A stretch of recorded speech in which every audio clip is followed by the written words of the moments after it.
Top quality और consistent performance के लिए सिर्फ सिल्वर पंप्स। टॉप क्वालिटी और कंसिस्टेंट परफॉर्मेंस के लिए सिर्फ सिल्वर पंप्स, नाम याद रखना। जळगाव जिल्ह्यामध्ये गेल्या 2 दिवसापासून वादळी वाऱ्यासह मुसळधार पाऊस आहे आणि या वादळी वाऱ्यामुळे जळगाव जिल्ह्यामध्ये मोठ्या प्रमाणावर नुकसान झाल्याचे चित्र पाहायला मिळतं आहे।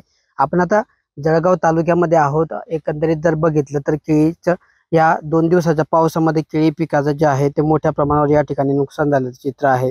एकंदरीत या 2 दिवसांमध्ये जळगाव जिल्ह्यामध्ये अवकाळी वादळी वाऱ्याचा केळीला सर्वाधिक फटका बसलेला आहे। एकंदरीत विचार केला तर जळगाव जिल्ह्यामध्ये 4016 हेक्टरवरील पिकांचे 33% जास्त नुकसान झाले आहे। यामध्ये जवळपास 2051 गावांमध्ये 3488 एवढ्या शेतकऱ्यांचं नुकसान झालेलं आहे। आणि या पावसाचा जो आहे वादळी वाऱ्याचा जो आहे सर्वाधिक फटका हा 1984 हेक्टरवरील केळीच्या बागांना बसल्याची नोंद कृषी विभागाने केलेली आहे।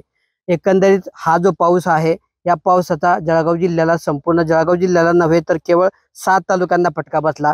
त्यात म्हणजे तो भडगाव, एरंडोल, पाचोरा, जामनेर, चाळीसगाव, जळगाव, धरणगाव या तालुक्यांमध्ये या वादळी वाऱ्याचा सर्वात जास्त फटका जो आहे तो केळीच्या बागांना बसला।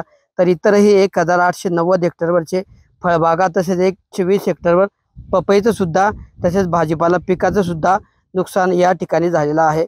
अशा पद्धतीने या सर्व नुकसानाचे पंचनामे तातडीने करण्याचे आदेश जिल्हा प्रशासनाने दिले। त्यानुसार पंचनामे सुद्धा झाले आहे।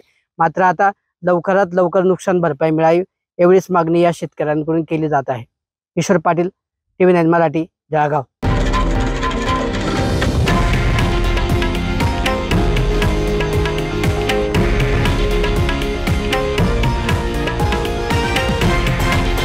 हे आहे देशातील नंबर 1 न्यूज नेटवर्क आणि आपण पाहत आहात TV9 मराठी, एकमेव।